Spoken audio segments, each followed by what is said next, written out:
आप देखिए कि काउंटर से काउंटर जुड़ा हुआ है, कहीं सूटकेस हैं तो कहीं कपड़े हैं तो कहीं प्लास्टिक के बर्तन हैं तो कहीं खिलौने हैं, कहीं आर्टिफिशियल प्लांट्स हैं, हर चीज, ये तो खैर हमने हर चीज ऐसी है जो आग पकड़ने वाली है। बिल्कुल एवरीथिंग इज फ्लेमेबल। काशिफ, शुरू से बात बताएं हमें कि ये आग सबसे पहले तो लगी कैसे होगी, किस तरह लगी?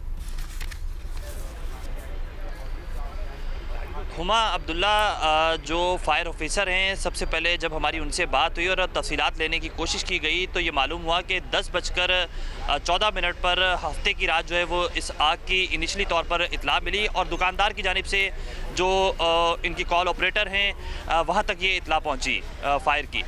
उसके बाद वहाँ से गाड़ियाँ मूव हुई और 10:38 पर जो है वो ये गाड़ी यहाँ पहुँची है और जो इब्तदाई तौर पर बताया जा रहा है कि 2 गाड़ियाँ यहाँ पहुँची हैं, तो ये कमोपेश कोई 20 से 25 मिनट का जो है वो टाइम बन जाता है। लेकिन जब हम इसको कैलकुलेट करते हैं और देखते हैं कि यहाँ से डिस्टेंस कितना है जो मेन फायर स्टेशन हैं, तो यहाँ से कोई बहुत ज़्यादा डिस्टेंस उनका नहीं बनता है। 3 से 3.5 किलोमीटर सिविल का जो ट्रॉमा सेंटर है उसके बिल्कुल बराबर में कराची का मेन फायर स्टेशन है और वहाँ से लेके इस गुल प्लाजा का जो डिस्टेंस है वो कोई 3.5 किलोमीटर बनता है। तो ये डिस्टेंस कोई इतना ज़्यादा नहीं था, लेकिन फायर ब्रिगेड की गाड़ियाँ जो यहाँ के दुकानदार हैं, जब हमारी उनसे तफसीली बात हो रही है तो बता रहे हैं कि काफ़ी ताख़ीर से पहुँची। इब्तदाई तौर पर 2 गाड़ियाँ पहुँची और वो जैसी पहुँची और पानी का छिड़काव किया गया तो पानी ख़त्म हो गया। करीबी हाइड्रेंट से पानी मंगवाया गया। जब करीबी हाइड्रेंट से पानी की तरसील को यकीनी बनाया गया, जो टैंकर्स यहाँ पहुँचे तो गुरु मंदिर के करीब, चूँकि यहाँ तरक्याती और तामीराती काम आपको पता है कि एमए रोड पर जारी है, तो इसकी वजह से जो ट्रैफिक है वो स्टक हो गया। ट्रैफिक जैम की सूरत हाल थी। ट्रैफिक पुलिस जो है वो हमें गायब नज़र आई। उनकी जानिब से कोई स्ट्रेटजी नहीं बनाई गई। जो स्ट्रेटजी बनाई गई वो काफ़ी ताख़ीर से बनाई गई, चूँकि एक एमए का जो ट्रैक है मुकम्मल तौर पर बंद है तामीराती काम की वजह से, तो दूसरी तरफ से ये मुमकिन बनाया जा सकता था कि जो बोरा पीर का एरिया है, गुल प्लाजा के बैक साइड का जो एरिया है, वहाँ से गाड़ियों की रवानी को बेहतर किया जा सकता था। लेकिन ट्रैफिक पुलिस मुकम्मल तौर पर इस चीज़ पर नाकाम नज़र आई और स्ट्रेटजी बनाई गई काफ़ी ताख़ीर से बनाई गई। इब्तदाई तौर पर यहाँ से जो कॉल मौसूल हुई है वो शॉपकीपर से मौसूल हुई और उसके बाद से ये तमाम तर कार्रवाई शुरू की गई। इस ऑपरेशन को लीड करने के लिए कोई भी जो रेस्क्यू के एहलकार यहाँ पहुँच रहे थे वो वेल ट्रेंड नहीं थे, जिसकी वजह से ये समझ नहीं आ रहा था कि ऑपरेशन को शुरू कहाँ से किया जाए। बिल्कुल आग बहुत ज़्यादा थी, धुआं काफ़ी ज़्यादा भर चुका था अंदर जाना। Do we have a chief fire officer? हमारे जो ACDC होते हैं इलाके के, इस जोन के, इस डिस्ट्रिक्ट के, वो क्या मौके पर मौजूद थे? चले मेयर साहब तो कल हमें फाइनली नजर आए हैं, बाकी लोग भी पहुंचना शुरू हुए हैं, लेकिन कौन था? Who was responsible for these 1200 shops and billions of rupees of inventory? और DC का ऑफिस भी आप बता दें, हमने तो सुना है कि बहुत नजदीक है इसी इलाके में। बिल्कुल ऐसा ही है हुमा अब्दुल्ला। हमारे साथ पहले फायर ऑफिसर मौजूद हैं, इनसे थोड़ा सा जानते हैं कि अब करंट सिचुएशन क्या है, पहले हमें ये बताइएगा। जी अल्हम्दुलिल्लाह, आग जो है वो फ्लेम हमने तकरीबन 80 से 90% जो है वो मुकम्मल तौर पे ख़त्म कर दिया, लेकिन 10% जो है वो चूँकि अंदर इमारत में पूरे रॉ मटेरियल मौजूद है तो वो आग ज़रूर उसके अंदर कहीं कहीं पॉकेट्स में मौजूद है, जिसकी वजह से ये धुआं पैदा हो रहा है और ये कुछ हीट का भी धुआं है। और इमारत जो है वो मखदूश हो चुकी है, किसी हद तक आप देख सकते हैं दोनों साइड से गिर चुकी है और अंदर भी क्रैक्स आ चुके हैं, जिसकी वजह से ऑपरेशन में थोड़ी सी परेशानी का सामना है।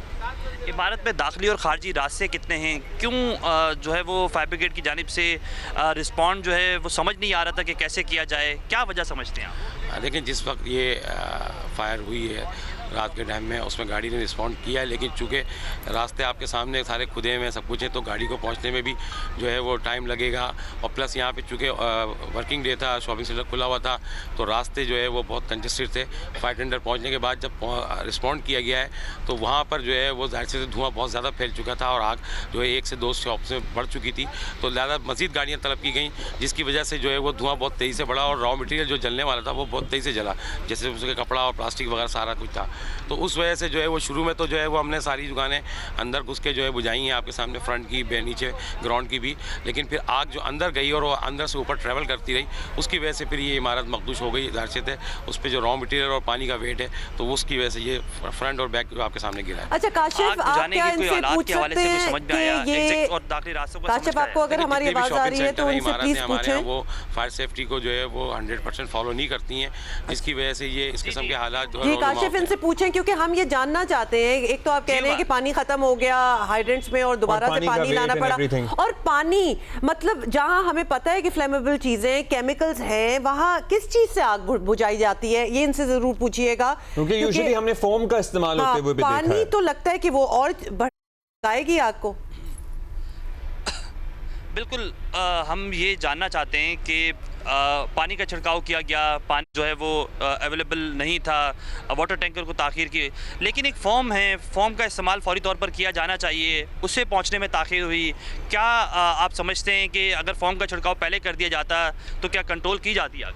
देखें, फॉर्म का छिड़काव पहले दिन ही किया गया है और जहाँ पे ज़रूरत हुई है उसको फॉर्म पहले दिन किया गया, लेकिन ताख़ीर से किया गया। हाँ, देखें, उसकी वजह ये है कि लोगों ने अपना रॉ मटेरियल चीज़ें जब बताई कि भाई ये प्लास्टिक है, इस पर आप फॉर्म लगाएं, तो उसमें हमारी फायर टेंडर्स में फॉर्म अवेलेबल होता है और फौरी तौर पे फॉर्म स्टार्ट भी किया गया है।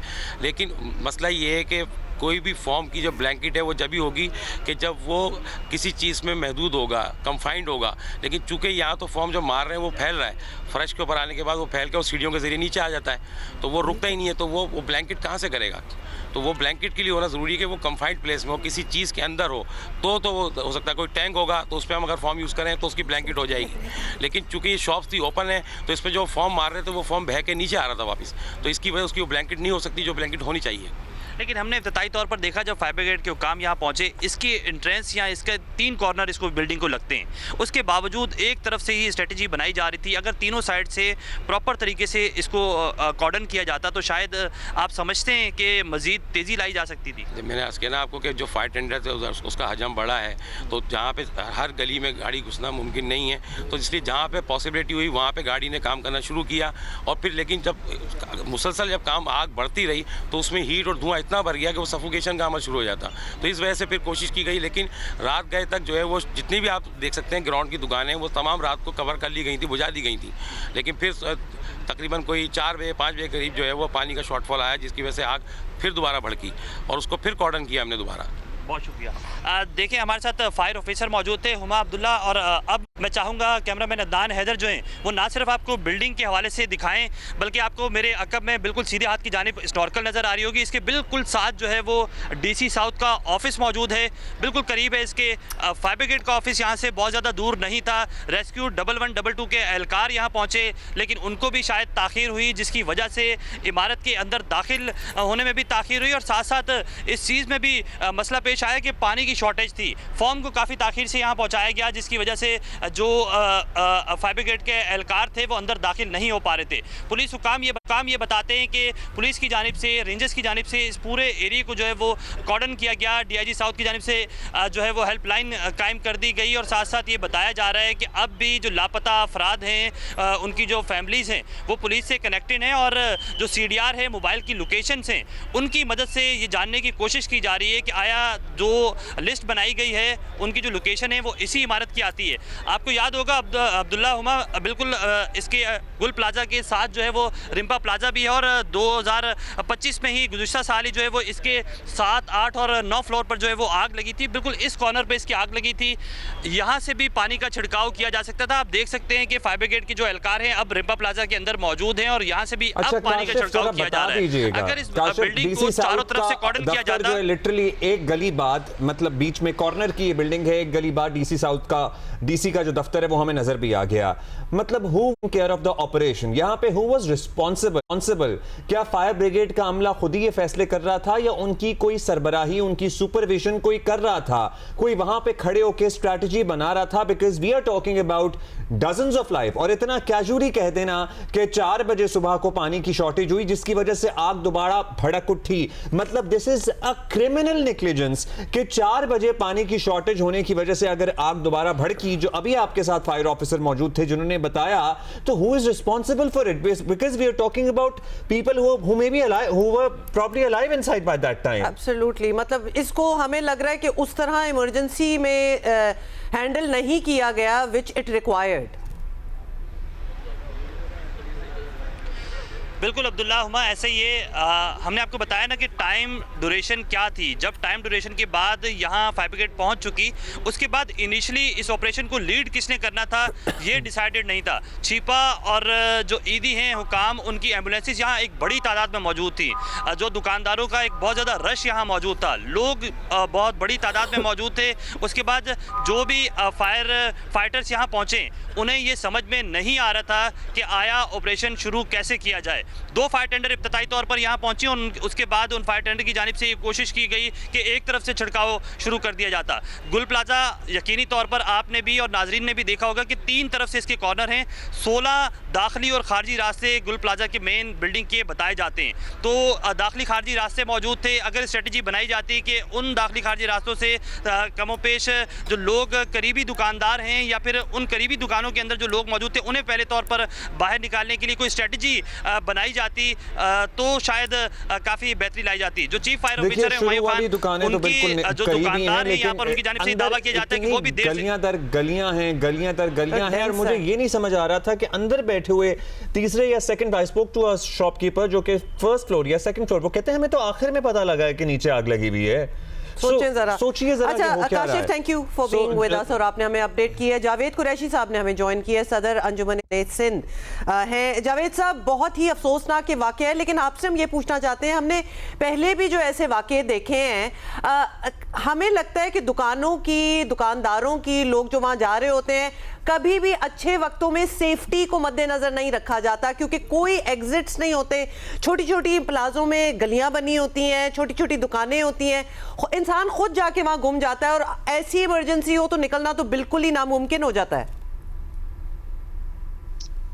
शुक्रिया हुमा अब्दुल्ला।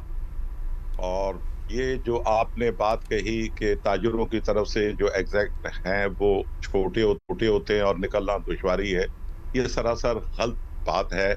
और यहाँ इदारे मौजूद हैं, इंटरनेशनल सिटी है कराची, 3 करोड़ से ऊपर की आबादी है।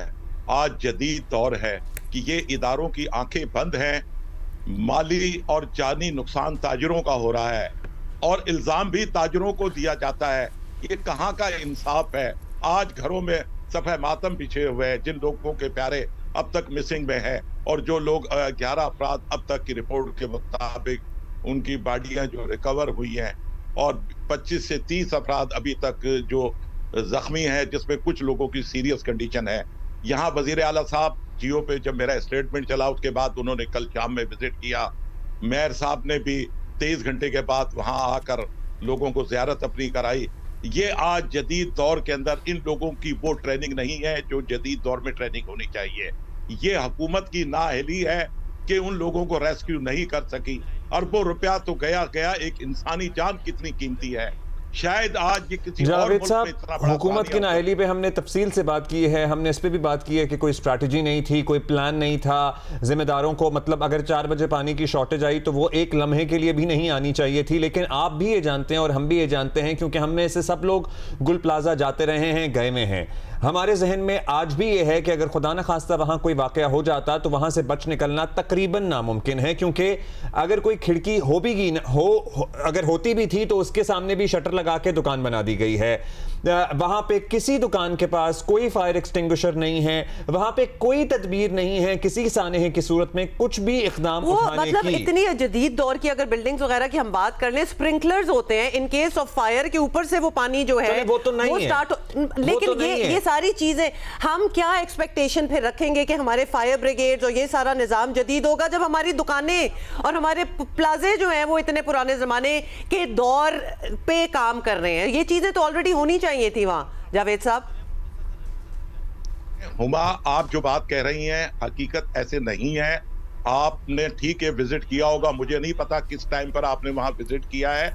यहाँ तकरीबन 11 से 16 एग्जैक्ट हैं यहाँ मौजूद हैं, और जो बताया गया कि जो साइड में जो दुकानें उन्हें शटर लगाकर बंद कर दिया गया,